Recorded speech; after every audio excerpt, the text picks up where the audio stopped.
is fine. But the moment you begin to lose elections, you say there is no democracy in India. We're debating that. Let us know what you also think on that big issue. First up, the headlines on top of it.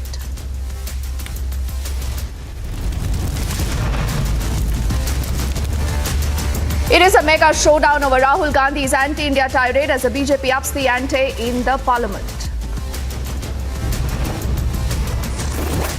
Vadra Congress is on the back foot as Rahul Gandhi's anti-India rant now has become the top focus.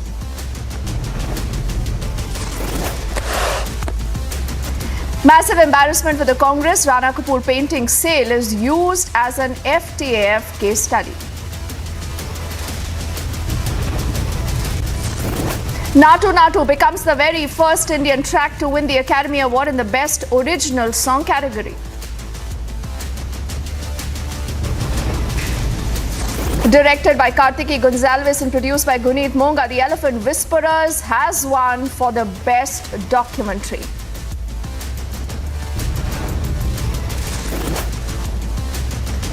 American banking crisis has begun to explode. Signature Bank collapses after the Silicon Valley Bank.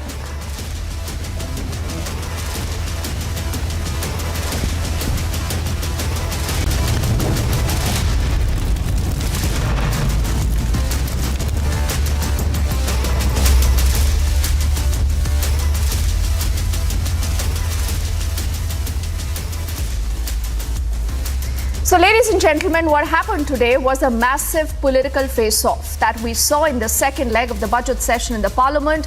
This over Rahul Gandhi's Cambridge remarks, where he alleged that the structures of Indian democracy are under quote-unquote brutal attack. He also said that there is a full-scale assault on the institutions of the country. The government has sought an apology now from Rahul Gandhi. They say that Rahul Gandhi has insulted everyone, and you would recall that the Prime Minister just about yesterday, when he was campaigning in the state of Karnataka, has said that what Rahul has said and done is an insult to 130 crore Indians, the mandate that they have put out. But what did the Congress party do? The Congress is wanting to firefight this. The Congress has decided to stay defiant, as their president Mallikarjun Kharge has hit back at the government while saying that those crushing democracy are talking of saving it. But this is not the very first time that you're looking at Rahul Gandhi making a comment saying that democracy is in danger. So should Rahul Gandhi apologize, or do you believe the government here is overreacting? Let's bring up the entire story and what has happened in the day and then the debate. बड़े शर्मनाक तरीके से एक विपक्षी नेता विदेशी देश में जाकर और भारत के लोकतंत्र पे अनाप शराब बातें करते हैं। भारत की प्रेस, भारत की जुडिशरी, भारत की मीडिया, भारत के इलेक्शन कमीशन, भारत की सेना सभी के ऊपर आरोप लगाते हैं। सर, वो लोकतंत्र बचाने के लिए इनको सबसे पहले सदन में आके इनके नेता को माफी मांगनी पड़ेगी, देश की माफी मांगनी पड़ेगी, देशवासियों की माफी मांगनी पड़ेगी, सेना की माफी मांगनी पड़ेगी। इस देश के डेमोक्रेसी को अपमान करने का उनका सारा प्रयत्न है और खुद डेमोक्रेसी को यहाँ कुचल रहे हैं।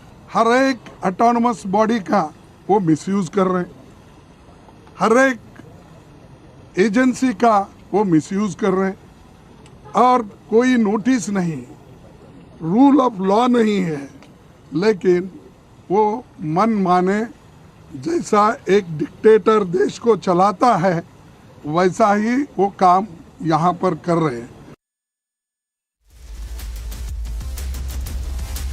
So you've seen the charge versus the counter charge, but like I said, who needs to apologize here? And is the government overreacting? Should Rahul Gandhi begin with an apology? And is democracy really in danger in the country?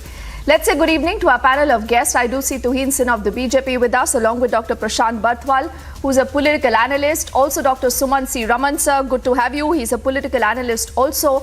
And I want to take our first question to Shyam Prasad Meka, the leader of the Congress party from Hyderabad.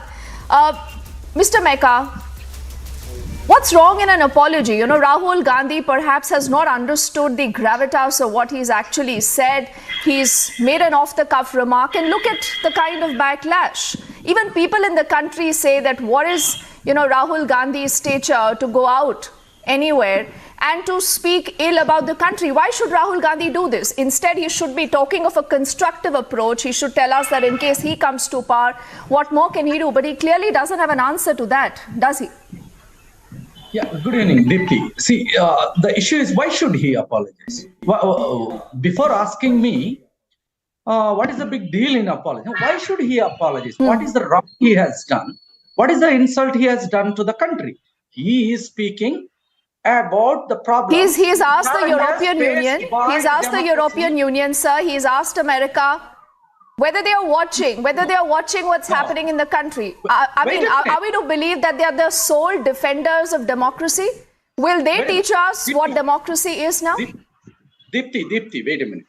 See, you asked your question. Okay, you don't need to reinforce. I understood your question. What I'm telling you is, Rahul Gandhi is discussing the challenges faced by democracy in India, and he clearly stated, it's our problem, our system is robust, we will fight it out. And what is wrong? And it is such a cliched notion. Why people are hooked up to this notion of foreign soil? These people are stuck in some 50 years ago or whatever. That was the time when speaking something of about an internal problem on a foreign soil is a problem. Today you speak wherever, everything is going global. So don't worry about foreign soil and all that nonsense. The content he has spoken is nothing against India or insulting, or I don't see anything in it. He clearly, what he said in India, the same thing he said there also. The challenges faced by the democracy in India and the trampling of independence of institutions and the trampling of dissenting voices, those are the challenges. And the Congress party and Mr. Rahul Gandhi are fighting it, as well as so many other parties and other leaders. We will fight it. We will raise this issue wherever we go. It doesn't matter. Where is the question of apology and why? If somebody goes out and tells that before I assumed power, Indians were not proud of saying they are Indians. That's unfortunately the Prime Minister of India's statement. That I would categorize as an insult to the multitudes. But Mr. Mecca, is that your only defense? Is that your only defense? If you allege that what the BJP had done was wrong, how is what the Congress is doing right? That's the question people are asking. Where is Rahul Gandhi coming out with an alternative, coming out with a solution? He's listed out problems, but what about solutions? And you've obfuscated the question of the involvement of the US and the UK. But I'm going to come back to you. But Tuhin, are you as in the BJP being thin-skinned, or you really want the conversation to be around Rahul Gandhi? So, the focus, because like many say that Rahul Gandhi is the biggest asset the BJP has, Tuhin. Are you overreacting? Good evening, Deepthi. Let me tell you that what Rahul Gandhi has done. That's a question to Tuhin. Mr. Mecca, then I'm going to come back to you. Yeah, good evening. Let me tell you this very clearly, that what Rahul Gandhi has said abroad does not amount to criticism. It is about a pre-planned, orchestrated attempt to denigrate the country. And I will tell you why. You look at the video where he's, addressing a group of people, and he suddenly calls out to a Sikh gentleman and says, look at you. Even Sikhs are treated as second-rate citizens in India. Of all people, Rajdeep Sardesai has been baffled by that video. This is the kind of notoriety, this is the kind of obnoxious behavior he has indulged in on foreign soil. Now, let me tell you let me simplify democracy for you. What is democracy? Democracy is about creating equal opportunities, respecting the will of the people. A classic case of democracy is about Smriti Irani ji contesting 2014 elections from Amethi, losing the election, trying 100 times harder and winning the elections.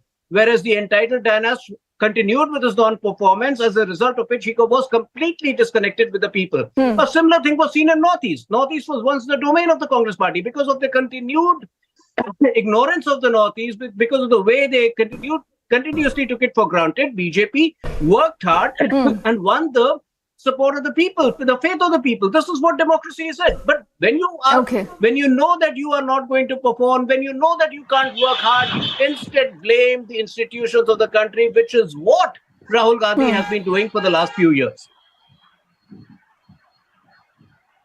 Okay, but you've also obfuscated the question that I asked you, that, is the BJP guilty of giving too much prominence to Rahul Gandhi, or does it help you, if you have a narrative of a Rahul versus a Narendra Modi, because that obviously settles the debate much in the favor of the BJP, and it helps you. And I'm going to come back to you, but I want to ask that question that you've just asked to Mr. Meka and then Suman. Because, Mr. Meka, that is a comment that a lot of our viewers also have taken a very strong objection to, where Rahul Gandhi looked at someone in the audience and he happened to be a Sikh, and he actually said that, do you know, Sikhs are a second-class citizen in the country? I mean, does Rahul Gandhi not understand what he's saying, Mr. Meka? Why should he not apologize for having made that comment? And if he's made that comment, where is the proof? Where is the need? Where is the need? He's talking about issues. Are Sikhs, are you telling me then there are Sikhs second-class citizens in the country? No, wait. I'm not saying Sikhs or anybody is a second-class citizen in this country. The Constitution of India guarantees equality of opportunity and equality of status. That's what we stand by. That's so why did Rahul Gandhi make that comment? When that is threatened. We fight when that is threatened. That's what Rahul Gandhi is doing. When that equality of status is threatened, and regularly people are called out for their identity, for their dress, and attacked, that is a threat to our democracy. That's a threat to equality of status as enunciated in the Constitution, and that's what we are fighting for. That's what Rahul Gandhi is questioning, rather than Mr. Meka. Mr. Meka, what makes a leader? What makes a leader is when a leader also recognizes that he could have made a mistake, and you end up apologizing for that comment. That does not make you any less Dr. Suman C. Raman. Because, such comments where he's asking for interventions, Dr. Suman C. Raman, from the European Union, from the United States of America, by saying that Sikhs are second-class citizens in the country. Do you agree with these comments? First of all, he never asked for any intervention. That's all a complete bunkum. Yeah. I think all that he was pointing out was... So why did he refer to them? Why did he refer to them?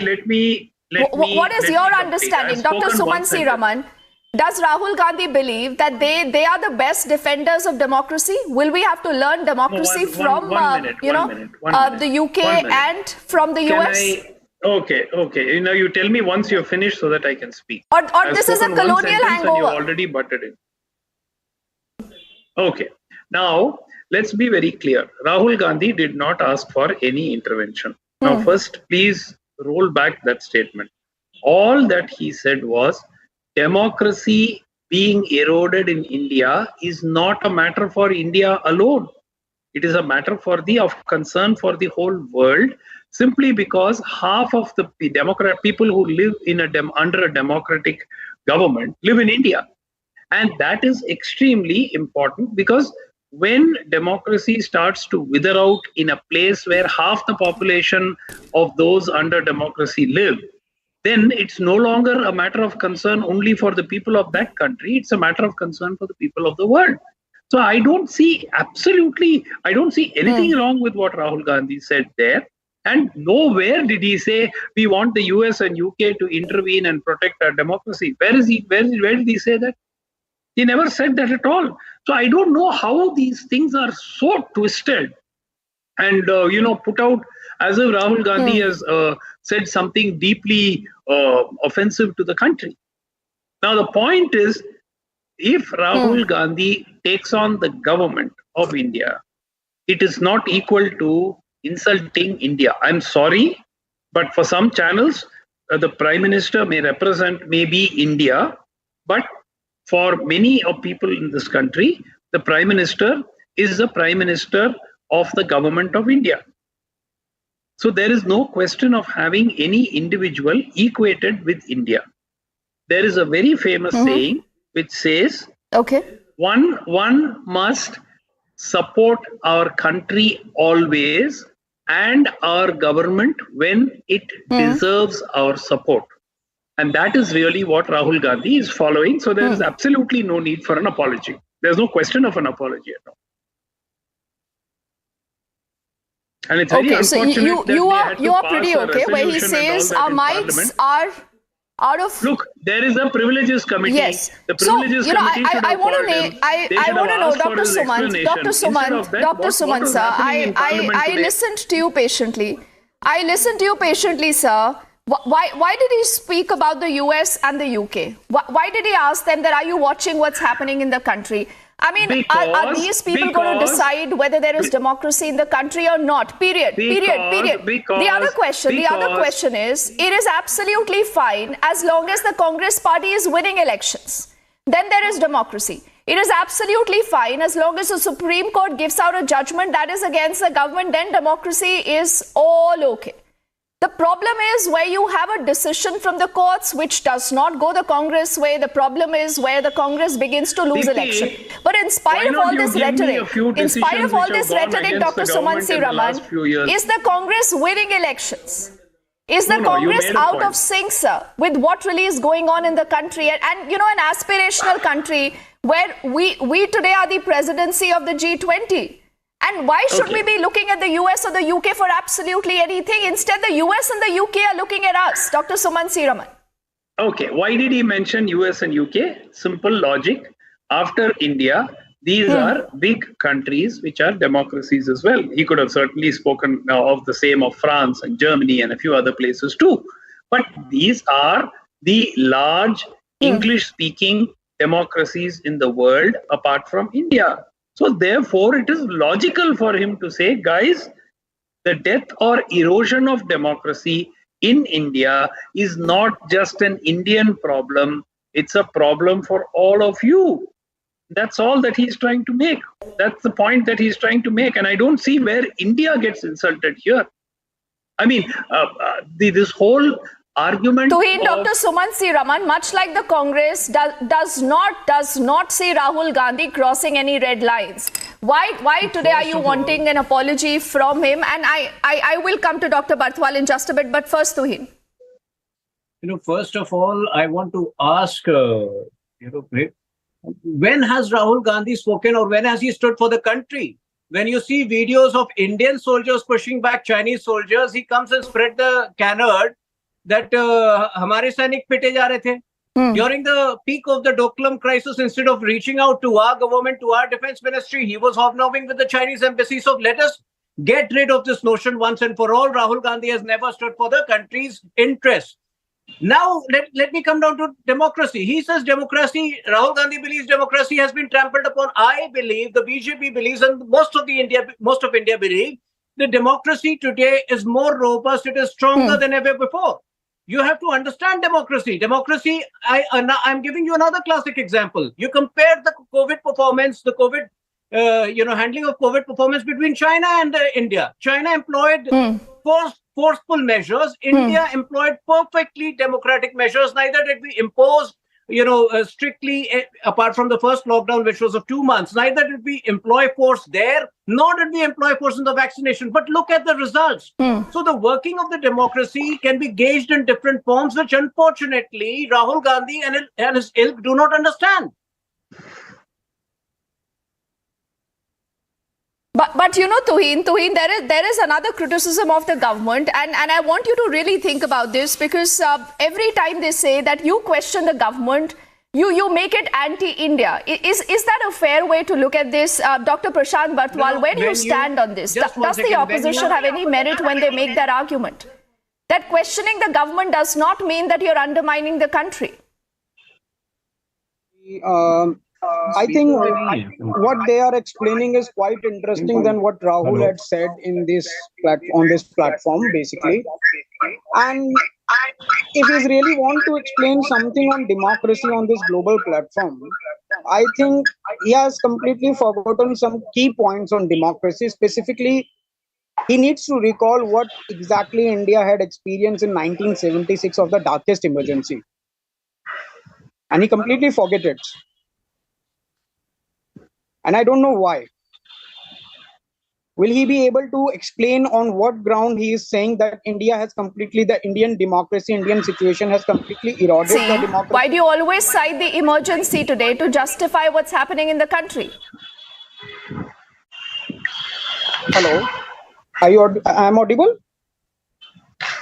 I think, Dr. Barthwal, we have some trouble with your line. I'm just going to request our team to fix that line. And I quickly want to get in, Tuhin, quickly on that point. Then Dr. Suman C. Raman. Tuhin, anything against the government is corroborated as anti-India. Is that the narrative that the BJP sets? The reason why the opposition says this is a government against dissent totally?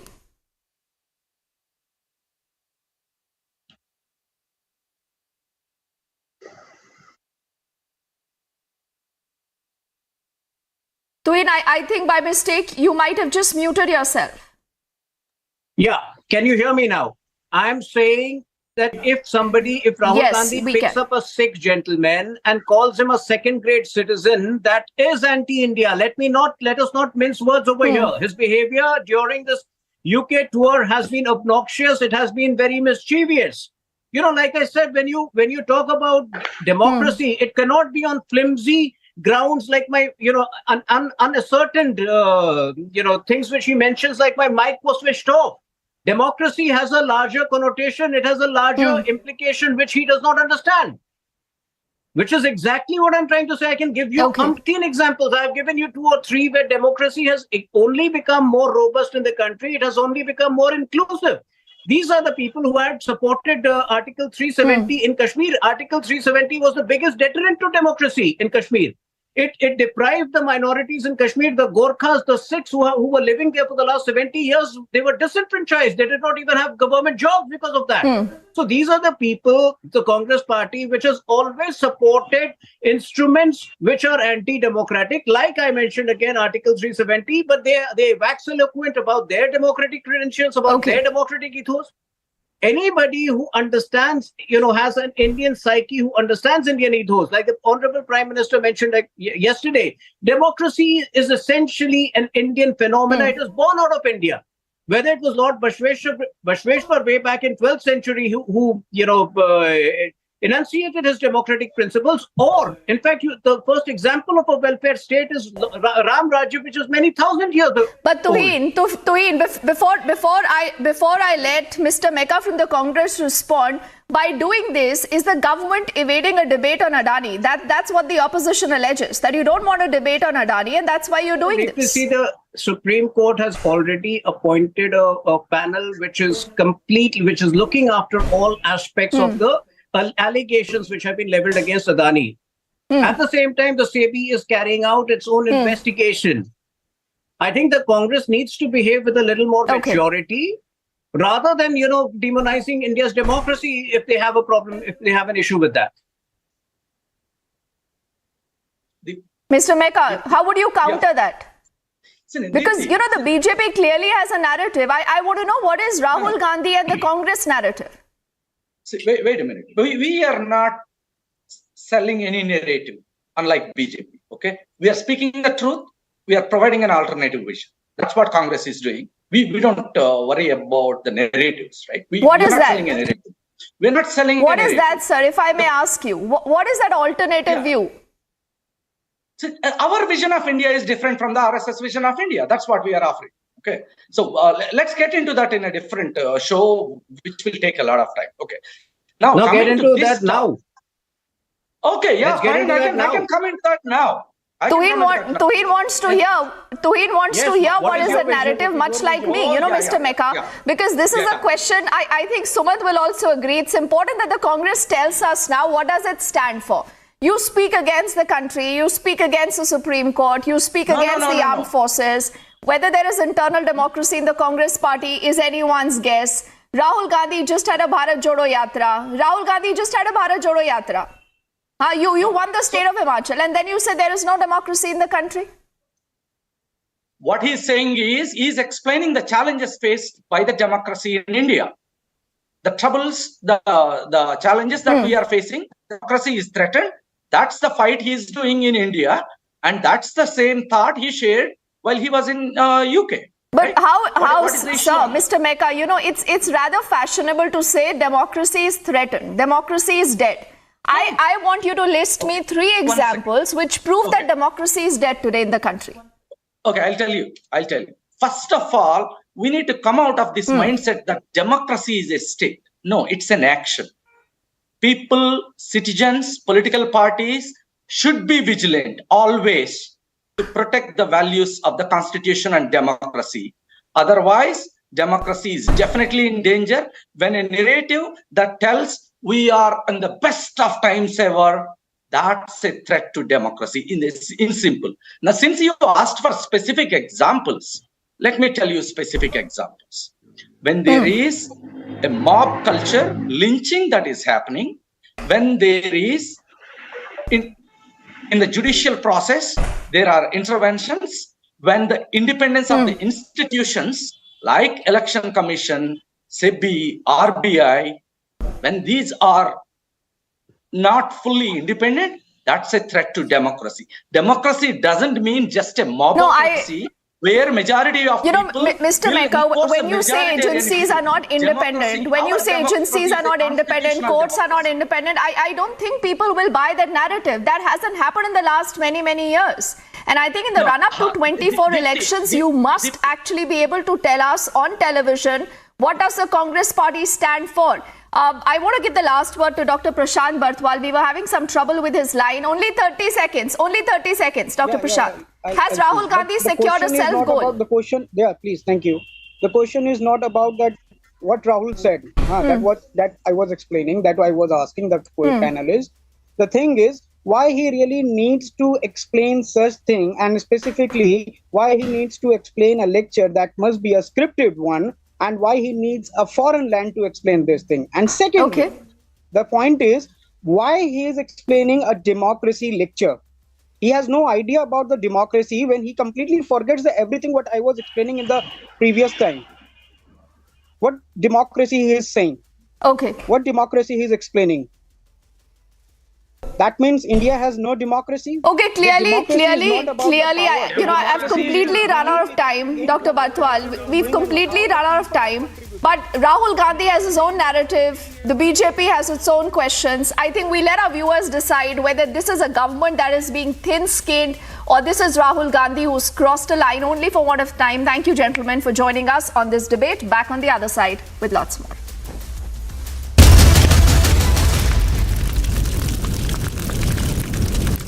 QS and THE, the world's foremost university rankings organizations, have ranked Amity amongst the top 3% universities globally, making it among the very few Indian universities to be included in both rankings. Yet another top ranking for Amity University. Indeed breaking cultural barriers, and we are reaching out to places and people who are normally not exposed to Indian music and Indian film. And the second thing is that, of course, this film is about the British Raj, and it's an anti-colonialism movie. So it's very nice that a film like this and a song like this is recognized, simply because the narrative of anti-colonialism has now reached mainstream, and that is through RRR. And it is being accepted everywhere, so much so that it is winning awards from the West. So that is absolutely amazing. Ricky, stay on with us. We also have filmmaker Ashok Pandit now joining us on the phone line. A big congratulations to the entire team of RRR and all of India, I would say, Ashok Pandit, today, because every Indian stands proud. Naatu Naatu has scripted history at the Oscars. What's your first response? I think it's a much deserving award, Oscar, which RRR has got. Heartiest congratulations to Rajamouli and his entire team, to Khimani for a brilliant composition, choreography, everything. The documentary Elephant Whisperers and Naatu Naatu receiving an award at the Oscars. I think it's a proud moment. It's a great moment for India. It's a great moment for our country. It's a great moment for all the filmmakers, the entire film industry. Indian cinema has won today. It's a country which has won the Oscars, and I think it was really much deserving Oscars award for these two makers. Gulin Monga, Kartiki, and Rajamouli. It's really a very, very happy one. What a day to start with, where you have 2 Oscars in your for your country. It's really a proud moment for India, and it shows that how Indian cinema has grown. It shows how our technicians have excelled in their work. It shows how directors and producers have really reached to a different level where Indian cinema it stands on a different level. Otherwise, to realize it, to reach to this level, it has become very difficult. But today, if it's so much of finesse, with so much of clarity, with so much of confidence, the way Indian cinema is rising and moving ahead, I think it's really a very encouraging moment for all the filmmakers of this country. So on behalf of Indian Motion Pictures Producer Association and IFFIDA, the Director Association, I congratulate the entire team of Elephant Whisperers and RRR for making us proud today. Oh yes, absolutely, Mr. Pandit. It's historic in the sense that we've, for the first time, won 2 Oscars, at the award ceremony. But the other part of it also is that, Trending burning question powered by Cool Fans.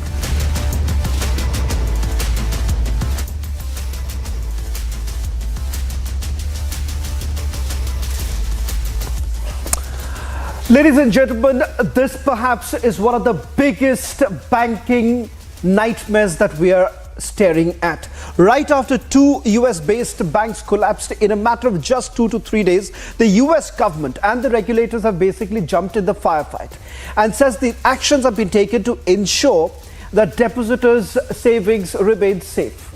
But is that really the case? What are the ramifications does it really have on a bank which has largely been touted as the savior for the for the startup ecosystem? Take a look at how both the banks and their functioning suggests a larger problem, one that many startups in India, that banks that claim to work and support crypto are the ones which are basically now shutting shop. A bank that was founded back in 1983 was essentially seen as the go-to bank for any startups. And yes, ladies and gentlemen, it has got a direct India connection. Several of these startups here are in India, do have their line of credit with the SVB. We'll go into the details of it. What does it really mean? Are we really staring at a financial crisis just the way we did see back in 2008? Or there is a lesson to be learned from here? Take a look at this report and then we debate.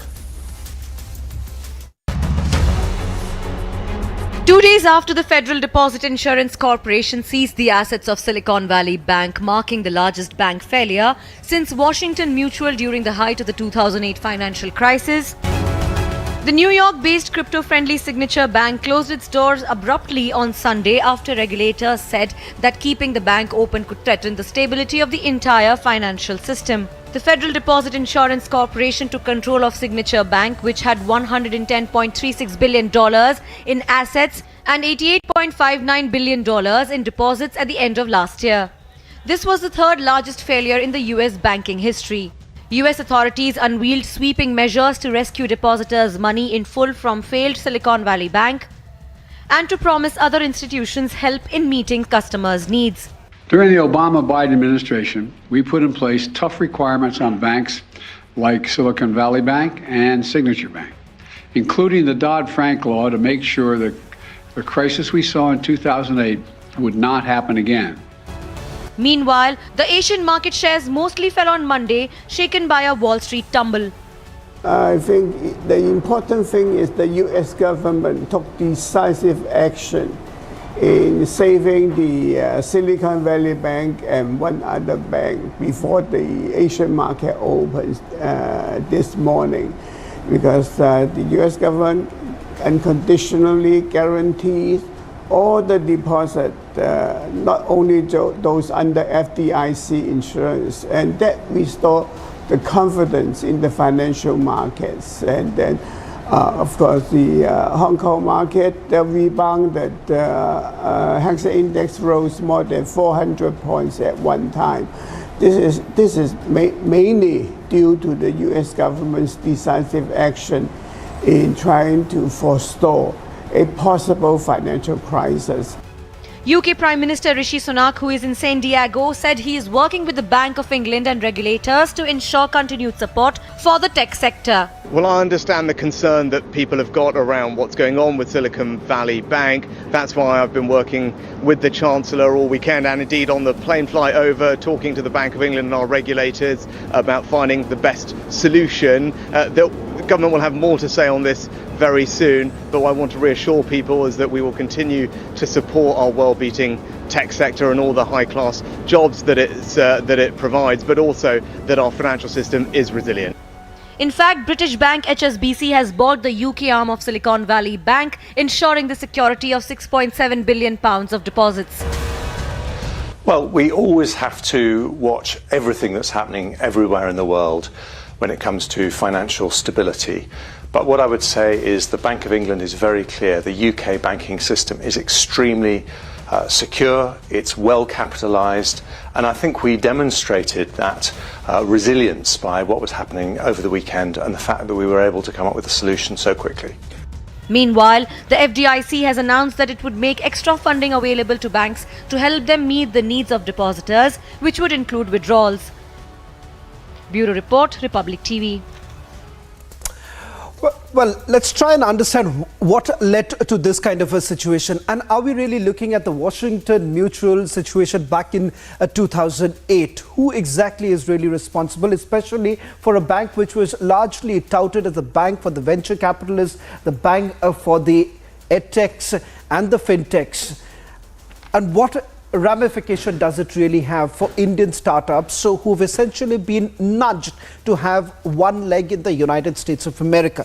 Let me just quickly bring in our guests right now. Yogendra Kapoor joining us from the National Capital. Ashish Wakankar is the founder and the CIO of Equipoise Capital, joining us from Mumbai. Manish Kumar, who's the co-founder, GregX and RealX, joining us from Pune. Rachit Chawla, founder and CEO of Finway FSC. Let me quickly take this question with Ashish Wakankar. Ashish Wakankar, if we to really understand the meltdown that we're really staring at with the SVB, is it because of the changing circumstances where we are extremely friendly with this entire cryptocurrency, and the fact of the matter is that no one till date has really understood which way is it really headed when it comes to crypto exchanges? Thank you. So, highly successful and respected investor, Mr. Charlie Munger, has said a lot about crypto, and in the most choicest words. And that actually leaves hardly any reason for me to disagree. Having said that, I think it is important to understand what has happened at SVB. SVB is a classic case of poor management, high risk taking, little concern for deposit insurance.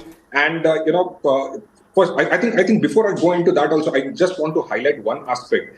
Every now and then, when there is a global crisis in the banking system or wherever, there is a line which is drawn and says, when Lehman happened, global financial crisis happened, the other crisis happened.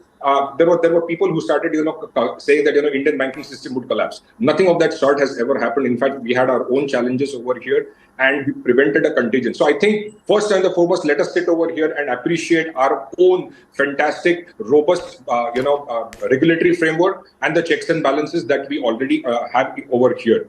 Now, coming back to the point, I think I've already said this, that look at the asset book of SVB.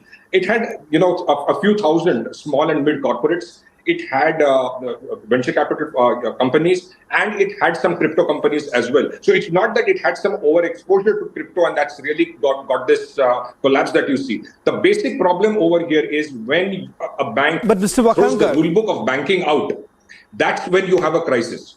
This crisis is basically a poor risk management crisis that you have. Yeah, sorry, you're saying so. What I also want to understand is that when it comes to the startups here in India, there is a lot of nudging that one leg should be in the United States. And that is the reason why heavy reliance on a bank like the SVB, there is no diversification in terms of their investments or putting money in the other banks. Let me also quickly bring in Rachit Chawla on this. Rachit, how do you really look at this current situation as far as the Indian startup scenario is concerned? Because when we saw there was this entire funding boom that was taking place in 2021, SVB had amassed a lot of assets from $189 billion in 2021. It peaked to about $198 billion. But the fact of the matter is that as far as the Indian startups are concerned, they were at the losing end. Absolutely. So for an Indian startup ecosystem, this is a very, very bad news because a lot of startups, when they were faced with cash crunch, they would turn and look at SVB to help them sustain for a few more months, because SVB as a bank was always giving debt to these startups. And it was the main reason why they sailed through. In fact, recently, Kunal Behel, founder of Snapdeal, also quoted that SVB was the reason why Snapdeal survived for some time. So it is definitely a very negative news for the Indian ecosystem, especially when it comes to startups, because SFB has been, as Ashish said, faced with very bad decisions.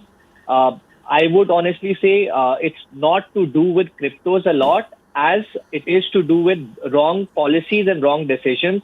I mean, they invested mostly into the long-term mortgage-backed securities for 10 years, wherein the Federal Reserves, they started to increase interest rate tremendously. And this made their asset and liability mismatch to really, completely destroyed their books. And when the investors and the depositors got to know, so, they rushed back to the bank. Rachit, I'm sorry to interrupt you, but... Okay. Yeah, go on. Make your point. I'll bring in Yogendra Kapoor also. But just make your point. And the question that I also wanted to ask... all the depositors wants to just take out their money back from the bank, where the asset liability mismatches. So the bank doesn't have a lot of money liquidity. As far as investing... But Rachit, you're saying there were bad financial decisions that were taken. But let's understand, for a bank to heavily rely on bonds and the fact that you're not getting the kind of returns that one had expected, Yogendra Kapoor, I think so for the SVB, just as Rachit was also pointing out, bad decisions. But the fact of the matter is that they've heavily relied on bonds, which a bank essentially does. It did not give the return that it had expected. But having said that, would there be other decisions that has essentially led to this kind of a meltdown? Can it only be that's saying that the Fed had increased the rates and that is the reason why the bonds were not giving the returns and essentially leading to a situation where the bank was actually forced to sell their assets? Is that a good enough reason? Okay, right, Shravan. I would first like to say that I feel that there is a complete failure on the systemic part of the regulators. In regulators, I would say the Federal Bank as well as the credit rating agencies in the United States. In terms of the strategic and operational failure, I would hold the bank also equally responsible, because you see, at the end of the day, if you are seeing that there is an accident that is bound to happen, I mean, you can imagine that Uday Kotak in India says that he had already stated that there is an accident which is bound to happen and he was able to foresee. Then it is also a matter that where were the management really taking proactive decisions? I mean, one can see that the federal rates were increasing. They were very much aware that their major investment had been in treasury bonds. I mean, you require strategic as well as operational decisions to be taken on a real-time basis in order to ensure that you don't land up into a situation which they did. So I also feel that apart from this, you look at the regulators part. I mean, Moody's, they have been giving a rating of A to SVB. Now, point is that where is the question of regular risk assessment as well as the due diligence being followed by the credit rating agencies as well? So I see that this is a complete failure on the part of all these people who are formed stakeholders in managing and running the financial system. Can I also bring in right now, Manish? Manish, you essentially believe that the crypto aren't really to be blamed. I would say at least that's one of the reasons.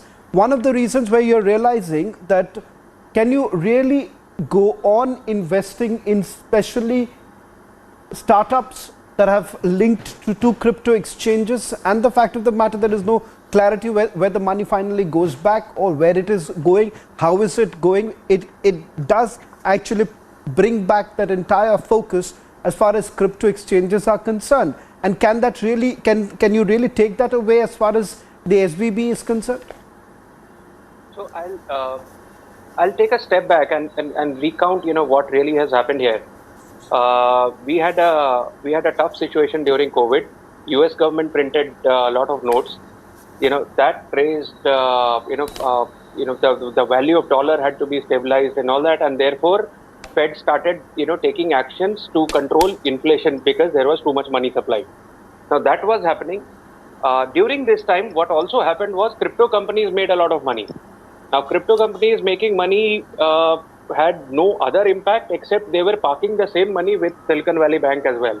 So in this case, it's a reverse situation if you are linking it anywhere with crypto. That crypto guys were the depositors who were depositing their fiat money into the SVB bank, which was a startup-friendly bank in general. So it was an innovation-friendly, startup-friendly bank. As my fellow panelists have said earlier, this is a classic case of asset-liability mismatch. They probably should have intervened earlier, even if they had some good conscience that they bought the 10-year mortgage-backed securities. I think they should have smelt the coffee. They should have known better and probably had intervened earlier and reduced some of those exposure with some other maturity assets. The only link to crypto here is crypto companies helped this bank to get a lot of deposits because the crypto companies were in vogue that time and they were getting a lot of deposits themselves. That deposit, as a banker, they were keeping and they had to then figure out, where to park the money and all that. The bank did not really invest in the crypto firms. They were only servicing crypto firms as a banker. That's it. So I don't think there is a direct link with, Ashish, now as far as the India lesson is concerned, or crypto firms affecting the bank, Ashish, would it be appropriate to say that somewhere down the line, the venture capitalists were basically nudging that you need to have one foot in the United States of America and not enough diversification when it comes to putting the startup money in multiple banks? And that is one of the reasons why today when you see the entire crisis of trying to withdraw the money and it's not really frozen, but the fact of the matter is that you can't really withdraw the money if it is uninsured. The fact of the matter is that does this come out as a lesson for the startups in this country that you ought to be diversifying and not only perhaps keeping your one leg in the United States of America, hoping that everything is going to be jolly good for you? Yeah, in fact, a lot of lessons over here. Why just about the banking industry? I think as in how India matures and moves towards becoming a developed market, you will see that more and more people start gravitating towards, being venture capital investors and private equity investors. Today, what the situation is that in a country where equity as a financial saving component itself is 1/3 the size of the banking deposits, whereas in the US, the banking deposits are 66% of the mutual fund industry. So see the skewness that is there. People are slowly gravitating and moving from physical savings to financial savings. So we still have a long journey. I think the bigger problem that you have over here in the case of SVB is very clearly, and as I said, that it's basically bad risk management and overzealous management which borrowed short, lent long, and in a rising rate scenario had to take an M2M loss on their bond portfolio. When the bank depositor, mostly non-retail, now this is also another issue that they created, the kind of depositors they had not diversified the depositor base also, that the depositor base was quite skewed, started withdrawing. Those M2M losses were actually resulted in real losses. The cascading effect eventually brought the bank down, and what you have today is a situation of this, and Mr. Kotak has rightly said that, when interest rates move up 500 basis points from zero in a year, an accident was waiting to happen somewhere. This is one classic case of that. Now there is one more issue, and the whole action should be towards ensuring that it doesn't become a contagion. While interest rates were moving up in US, the banks, to ensure their net interest margins and to increase their profitability, did not hike up the deposit rates, making a killing. Now people are moving their money out from bank deposits into mutual funds. Now, as and how that starts accelerating, you will have a situation wherein there could be run on other banks.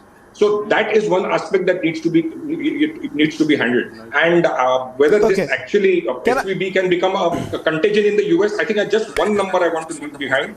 SVB's asset base is close to about $250 billion, and it's not a large bank. It's kind of a mid bank. Compare that with a large bank in US, that is JP Morgan. The asset base over there is close to about $3 trillion.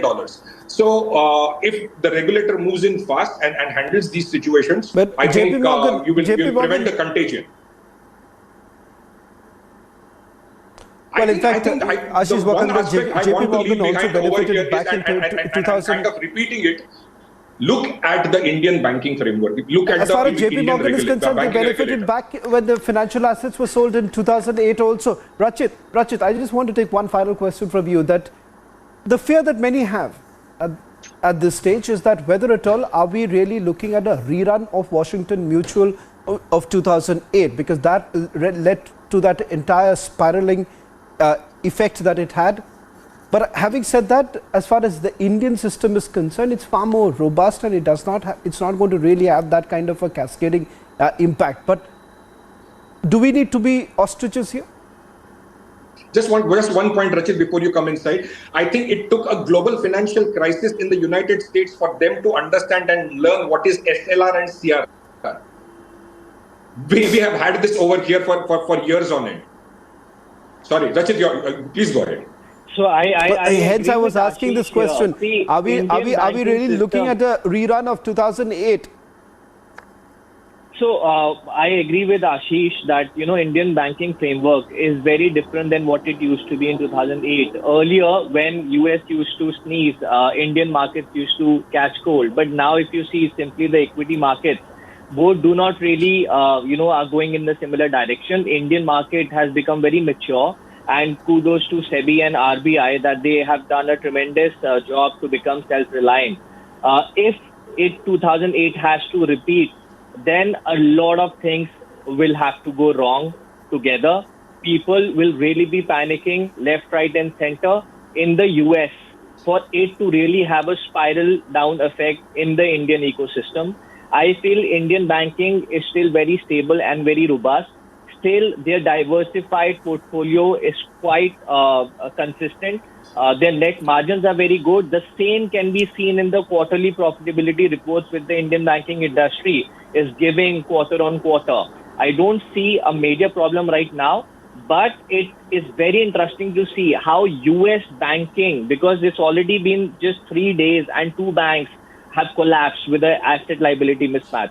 So it's going to be very interesting to see till what level does the panic increases, whether that panic increases to the point that happened in 2008, the kind of effect it has on India. Having said that, still India is placed in a very comfortable spot. Okay, I'm running short of time, so I just want to give that one final quick word, 30 seconds each, to Manish as well as Yogendra. Manish, one final question to you. What impact does it have? What is it that we are really taking away from there? And more importantly, if this continues for the United States, the markets, it's going to have a cascading effect. And perhaps somewhere down the line, no matter how much the US president tries to reassure, it does not, the numbers do not really look good. Yeah, so I would answer the last question first. The government in the US or the Treasury or the Fed need to come out with a report about what's the asset liability situation with other banks. As somebody said, 5% rise in interest rates from 0 to 5% in a year will create havoc with every bank's holdings and every bank's asset liability. So they need to do a stress test in their banking system, at least with the systematically important banks, and come up with some reassurance that things are okay and this is not, something that they are looking at. Having said that, I think I heard many fellow panelists talking about a lot of confidence in Indian banking. I think we are both, capitalist economies. Regulators may also sometimes not see certain things, and we have to allow for, some mistakes that will keep happening here and there in one bank or the other. The good part that I see out of this is very much, like some time back in India, we had so many collapses as well. We had a PNB crisis some time back, and RBI moved and has some experience now in moving with alacrity to handle these situations. And I think the same is happening with the Fed now, and they are not using taxpayer money. Right. That is a common thread where we have learned some of our lessons, and hopefully the future is more safer in that sense. I mean, what I'm trying to say is that there may be mistakes that may be made in the future as well, but we have a better, more learned regulatory system which can respond. I agree with that. That's exactly what all eyes would essentially be on the FDIC as far as those who want to withdraw the money. Announcement was made that perhaps the startups could actually withdraw the money on Monday, but it seems that there are initial hiccups on that. We'll keep a close watch on it. But thank you very much, Yogendra Kapoor, Ashish Wakankar, Manish Kumar and Rachit Chawla for joining us on the trending burning question. A story that we'll keep a close watch on. It has got a direct impact on the Indian startup ecosystem. Thank you.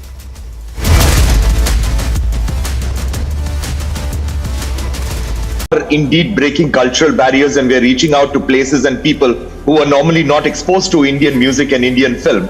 And the second thing is that, of course, this film is about the British Raj, and it's an anti-colonialism movie. So it's very nice that a film like this or a song like this is recognized, simply because the narrative of anti-colonialism has now reached mainstream, and that is through RRR. And it is being accepted everywhere, so much so that it is winning awards from the West. So that is absolutely amazing.